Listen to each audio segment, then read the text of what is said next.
कोटा में आज क्या कुछ हुआ आप देखिए हमारे साथ।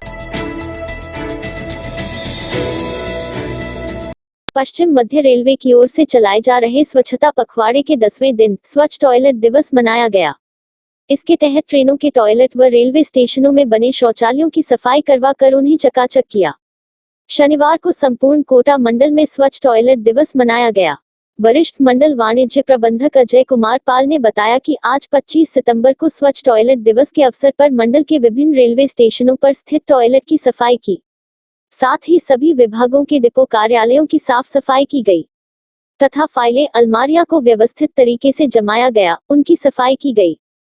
इस अवसर पर पुराने अनुपयोगी रिकॉर्ड के निपटारे पर विशेष ध्यान दिया गया। स्वच्छ डिपो अभियान कोटा मंडल के भवानी मंडी, रामगंज मंडी, कोटा, सवाईमाधोपुर, बयाना, हिंडन सिटी, भरतपुर, बूंदी, बारान आदि सभी रेलवे स्टेशनों के डिपो बुकिंग कार्यालय, आरक्षण कार्यालय, टिकट चेकिंग कार्यालय, सीनियर सेक्शन इंजीनियर कार्यालय आदि सभी डिपो कार्यालयों में मनाया गया। अभियान के चलते कूड़ा कचरा गंदगी हट जाने से डिपो कार्यालय आकर्षक और सुंदर दिखने लगे। रीट परीक्षा को लेकर शनिवार को रोडवेज बस स्टैंड पर अभ्यर्थियों की सुबह से ही भीड़ लगना शुरू हुई, जो देर रात तक जारी रही। सबसे ज्यादा लोड जयपुर देवली टोंक मार्ग पर रहा। रोडवेज की ओर से इन रूटों पर अतिरिक्त बसें लगाई गई। परीक्षार्थियों को अपने गंतव्य स्थानों तक पहुंचने में किसी प्रकार की परेशानी नहीं हुई। परीक्षार्थियों के लिए लोक परिवहन निजी बसें लगाई गई, जिससे परीक्षार्थियों को अपने गंतव्य स्थान तक पहुंचने में किसी प्रकार की परेशानी नहीं हुई। निजी बस संचालकों की ओर से 2 से अधिक बसें विभिन्न रूट पर लगाई गई।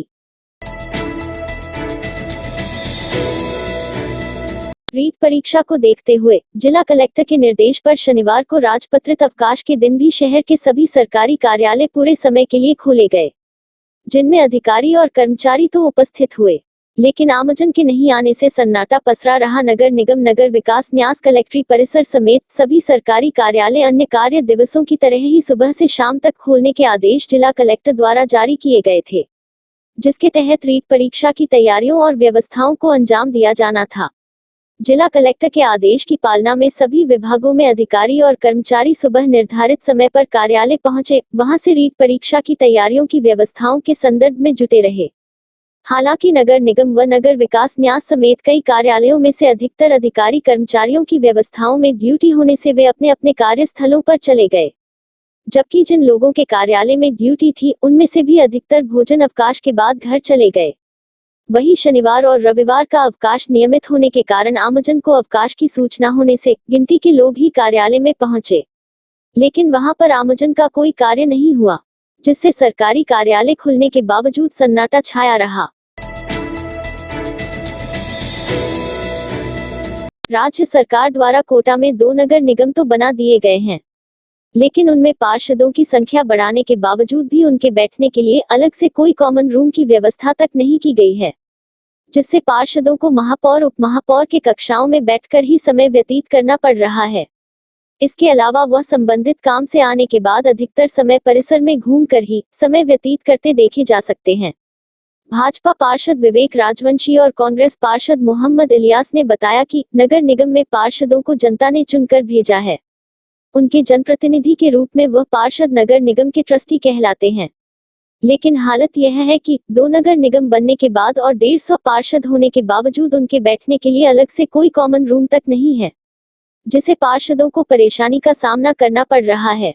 अपने कामों से संबंधित आने वाले अधिकतर पार्षद या तो महापौर के कक्ष में या उप महापौर के कक्ष में बैठकर समय व्यतीत करते हैं। इसके अलावा यदि वह उपस्थित नहीं हो कार्यालय में तो पार्षदों को इधर उधर भटकना पड़ता है। उन्होंने कहा कि इस संदर्भ में पहले भी अधिकारियों को अवगत करवा चुके हैं कि पार्षदों के बैठने के लिए एक कॉमन रूम की व्यवस्था होनी चाहिए, जिससे पार्षद उस कॉमन रूम में बैठकर चाहे वह सत्ता पक्ष हो या विपक्ष अपने संबंधित कार्य को अंजाम दे सके। नगर निगम में बोर्ड बैठक होने के दौरान बड़े सभागार में बैठक व्यवस्था है। उसके अलावा बैठकों के लिए हॉल बने हुए हैं, लेकिन पार्षदों के बैठने के लिए अलग से कोई व्यवस्था नहीं है। राजकीय महाविद्यालय में इन दिनों प्रवेशित स्टूडेंट्स के दस्तावेज सत्यापन हो रहे हैं, जिसमें बड़ी संख्या में स्टूडेंट्स पहुंच रहे हैं। काउंटर कम होने से स्टूडेंट्स को काफी परेशानी हो रही है। इनकी लंबी कतारें लगी हुई है। हालांकि आयुक्तालय कॉलेज शिक्षा द्वारा दस्तावेज सत्यापन की अंतिम तिथि 2 अक्टूबर कर दी गई है। छात्र संघ अध्यक्ष विनय राज सिंह ने प्राचार्य से मांग की गई कि एक विषय की कम से कम 2 खिड़कियां की जाए। प्राचार्य ने एक विषय की मेरिट एवं वेटिंग की दो अलग अलग खिड़की खुलवाने की मांग मान ली। इस रात की सुबह नहीं होती जब तक हाथ में उसकी गर्माहट नहीं होती। चाय का प्याला, अखबार साथ पुराना है, मिट्टी से जोड़ता है। खबरों की खुशबू से सारा घर महकता है। हर रंग में ढला कहानियों से किस्सों तक ले जाता है बेरोक टोक। देश के हर हिस्से तक ये हकीकत का आईना है। ख्वाबों को सच करके दिखाता है। दैनिक नवज्योति, आपके लिए, आपके साथ। ये थे आज के मुख्य समाचार। विस्तार से जानने के लिए पढ़ते रहिए दैनिक नवज्योति। दैनिक नवज्योति के YouTube चैनल को सब्सक्राइब करें और ताज़ा अपडेट के लिए बेल आइकॉन दबाएं।